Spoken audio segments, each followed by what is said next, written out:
ikaze hano ishyorongi turi muri sinyatire ni umwanya tuganira n'umuntu akatubwira byinshi kuri we. Turi kumwe n'umutoza w'ikipe ya APR amaze iminsi mu Rwanda, ntekereza ko bafite byinshi byo kuba yatubwira uburyo u Rwanda rumeze, uburyo ahumeka, uburyo akina, ndetse na APR twakitegamo n'umwaka mushya w'imikino 25 26. Mbere na mbere coach, umuntu yavuga ko kugeza ubu ngubu mu minsi umaze mu Rwanda, u Rwanda warubonye ute? Mbere na mbere ikaze muri APR FC. Uyu ni umuryango wanjye.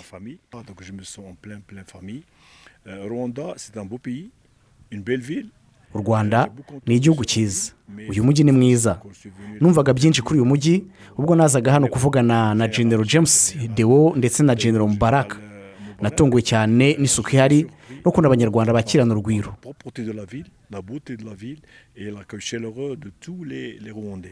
Parce que c'est notre esprit. Kuva ku munsi wa mbere urwo rukundo rwamuje n'u Rwanda n'ikipe ndetse n'abafana ba APR FC.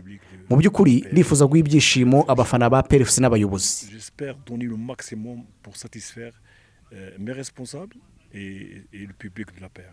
Umunyarwanda umukunzi wa APR akifuza kumenya ngo coach wa APR ninde, yaciye hehe kugeza ubu ngubu? Mon profil il est connu, très connu au Maroc, même au Moyen-Orient. J'ai travaillé beaucoup. Urugendo rwanjye rurazwi cyane muri Maroc no mu burasirazuba bwo hagati.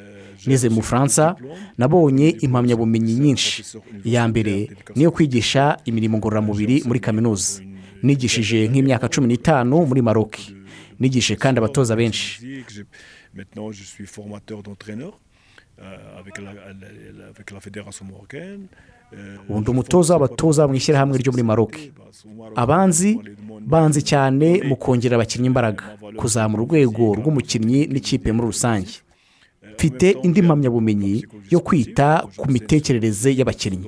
Hanyuma nkagira n'indi yo kurwanya kongera imiti yongera imbaraga, aho mu cyiciro cya gatatu cya kaminuza nakoze ubushakashatsi ku ngaruka imiti yongera imbaraga igera ku mubiri n'imitekerereze.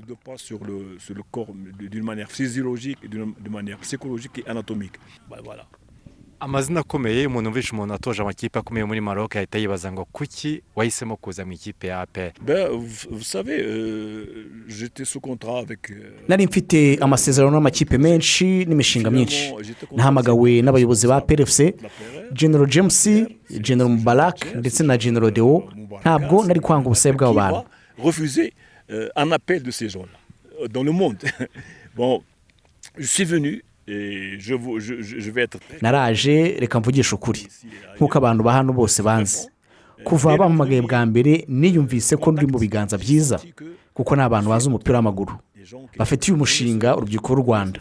Nasuye iki kibuga aho abakinnyi baba bari hano ruguru, twavuze imishinga. Quand j'ai visité ici le terrain, j'ai visité le centre où les joueurs logent, on a parlé des projets. Je connais la PR parce que je joue le 100+. Nzi APR FC kuko bakina Champions League. Nubwo bataragera mu matsinda, intego irumvikana abatoza bose ba APR FC ihitamo baba bagomba kumenya ko iyi kipe iba igomba gutsinda. Nanjye ndashaka gutsinda. Maintenant, je sais que moi je cherche à gagner bien sûr, mais je cherche aussi le moyen. Ni kubanza gushaka uburyo bwo gutsindamo. Ndabizi ko abakinnyi, abayobozi, abakunzi ba APR FC n'abanyarwanda bakunda ibirori. Ubu ndi gutegura umushinga w'igihe kirekire, w'igihe kiringaniye n'iby'igihe gito, dushaka intsinzi no gutegura umukino mwiza ku buryo biba bisa na ruhago mpuzamahanga. Turebe uko twategura ikipe yatana ku rwego mpuzamahanga. Et comment préparer une équipe lors des grandes manifestations aussi. Et aussi, j'ai attaqué le côté mental pour donner confiance à ces jeunes que le football, c'est pas les noms, c'est pas l'historique. Rero gukora ku mitekerereze n'imyumvire y'abakinnyi, nereka abakinnyi ko ruhago atari amazina, ntabwo ari amateka, ni ikibuga. Ubu naribonye mfite nshaka guha abahungu yewe banatangiye kubyumva. Ni ruhago mpuzamahanga, ruhago ugezweho. Ntabwo dukwiye gukina buhumyi, tujugunya umupira tuwukurikira. Ruhago ni ugutegura, gusatira byateguwe, umukino wihuta, tekinike no gutsinda nk'itsinda. Ni gute mwubaka umupira? Turi kubikoraho kandi bizakunda. N'aba basore mfashijwe n'ubuyobozi bwanjye n'abafana bacu. Et avec l'apport de mes responsables et surtout l'apport de mes supporters. koci uburyo nganira unjyana neza aho nashakagaho kwibaza ngo ubundi mukina mute n'uyu mupira mwifuza gukina. Vous savez, les gens doivent comprendre qu'il y a toujours des systèmes en fonction des capacités. abantu bagomba kumva ko hari uburyo bwinshi bw'imikinire bugendera ku bushobozi bw'abakinnyi ufite. Icyo ni ingenzi kuko njye ndi umutoza w'abatoza. Ntabwo wazana uburyo bw'imikinire ufite abakinnyi batabyumva, badafite ubushobozi bwa tekinike no mu mutwe. Ndi gushaka kandi narabonye n'uburyo bugendanye n'ubushobozi bwabo. Ubundi rega ikibazo ni uburyo mukina. Ubwo buryo ukina ute 4-4-2 cyangwa se 4-3-3? Urakina ute igihe mwigiye imbere, mwagabanya ikibuga cyangwa se mwasubiye inyuma? Ibyo byose ni umutoza. Déjà, j'ai armé mes joueurs d'une très bonne préparation physique pendant 40 jours. J'ai opté pour 2 séances par jour, matin et soir. Eh ben, ils ont souffert, tout le monde leur. Mais njyewe namaze gutegura abakinnyi banjye mu buryo bw'imbaraga. Twakoze imyitozo 2 ku munsi mu gitondo nimugoroba, babanje kubabaraho. Ariko ni byiza kuri bo kuko ntiwatwara imodoka nziza nta lisansi, kuko turabanyamahirwe kuba turi i Kigali ku butumburuke bwa metero 2000. Ubundi amakipe akomeye nibyo abashaka. Iyo ukorera ku butumburuke buri hejuru, insoro zitukura zirakora cyane kuko niho oxygene ibiri. Iyo ugiye gukinira aharambuye biragufasha. Twarakoze cyane, twarababaye, ariko niko biba bigomba kugenda. Les 30 minutes d'un match. Donc nous on a travaillé, on a souffert, c'est vrai, les autres souffert, mais c'est comme ça. Et en plus, nous, on travaille de manière scientifique et académique. On a même testé les joueurs, ils sont au top niveau physique maintenant. En même temps, twakoze tugendeye kuri siyansi. Twasuzumye abakinnyi, nabijyanije byombi no kuzamura urwego rwa buri mukinnyi n'urw'itsinda ryose.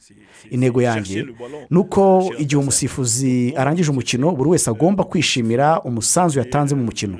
De l'arbitre, tout le monde doit être généreux dans l'effort, tout le monde doit travailler pour le club et pas de place pour ceux qui trichent. Ça c'est très important. Ikindi gusatira niki? Mbere na mbere hari ikipe iri imbere yawe ishaka gukina, ugomba kwibuza gukina. Icya kabiri ni ubwugarizi. Kera bavuga ko ubwugarizi bwiza ari ugusatira, kuko kuri njye kugarara kwiza no gukinira neza imbere y'uriya murongo ugabanyamo ikibuga 2. Noneho nitwubaka umupira nibwo dusatira, niko nkina. Icya mbere ni ukwaka umupira abo duhanganye, noneho tugahita dusatira mu buryo bwacu bw'imikinire dukora mu myitozo. Sinshaka kumena amabanga yanjye yose. Je ne peux pas dire, parce que je ne peux pas révéler mon secret, mais je suis un coach qui cherche d'abord chez l'adversaire. En plus, je travaille beaucoup sur la concrétisation des actions qu'on doit trouver. Gusa rwa mutozo ushaka kwaka umupira mu rubuga rwo turi gukina. Ubu rwose abakinnyi batangiye kumva uburyo bwanjye bw'imikinire. Gusa bisaba igihe. Ubu ndanyuzwe. Iyo wugariye nabi ukora ikosa ryavamo igitego. C'est pas de venir derrière défendre un but. Quand on défend mal, on peut créer toujours une faute que va profiter l'adversaire. Donc pour nous, c'est l'attaque. Et donc grâce à la 6 vidéo, twifashije video dukora inama nk'ikipe, tukicarana tukaganira, mbwira abakinnyi ko bagomba kuvuga uko babyumva, ko nifuza kubana nabo nk'umubyeyi n'umwana. Batabaye abana banjye ntabwo naba ndi umutoza mwiza. Ntabwo ukoze ikosa mba ngomba kumuca umutwe. Ndi hano kubigisha, mbaba hafi mu buryo bwo kubigisha, twubahana mu myitozo, ndahagarika nkabasobanurira, kandi bari kuzamura urwego kuko ni ingenzi.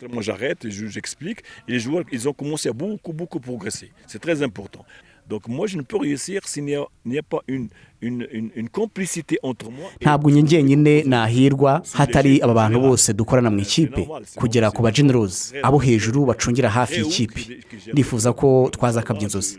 Je souhaite qu'on réalisera le rêve. Le rêve c'est d'avoir un grand club à l'échelon africain. Donc on est là pour ça, Inch'Allah. Coach, tugeze mu bibazo bibiri bitari iby'umupira, ahantu kuganiriza abanyarwanda. Ni ibihe biryo mukunda mu Rwanda? Vous savez, moi je suis pas trop bouffin. J'ai un régime, je veux garder la. Njye rero sinkunda ibiryo cyane. Mba ngomba kugumana uyu mubiri kuko sinakongera kwirukankana n'abakinnyi najya nipfumbata. Là quand je pars au resto, il y a de grands cuisiniers, mais toute la nourriture elle est très bonne, surtout les fruits. J'adore les fruits de Rwanda, c'est parce que chez nous au Maghreb c'est très difficile de les avoir. Et c'est trop cher. aha hantu rwose hari abatetsi beza, amafunguro ya hano yose ni meza cyane, imbuto kuko njye nkunda imbuto. Iwacu mu majyaruguru y'Afurika biragoye kuzibona kandi ziranahenze, hano uzibona ahantu hose. Ubundi indyo nziza ni imbuto n'imboga ku mukinnyi. Baba bagomba kwirinda ibiryo bibonetse byose kuko byica abakinnyi kandi barabyumva. Ndi gukorana cyane n'umutetsi mu kugena amafunguro kugira ngo bagire imibiri myiza. Iyo abakinnyi bariye neza biroroha mu igogora. Ifunguro rya saa sita nijoro barifatira hano. Mu ntangiriro byaragoranye kuko abakinnyi baryaga ibyo babonye. Ubu narabihagurukiye. Abakinnyi bamwe bahise batakaza ibiro. Très strict avec le menu. Et les joueurs, alhamdoulilah, ils ont tous perdu des kilos qui étaient en plus.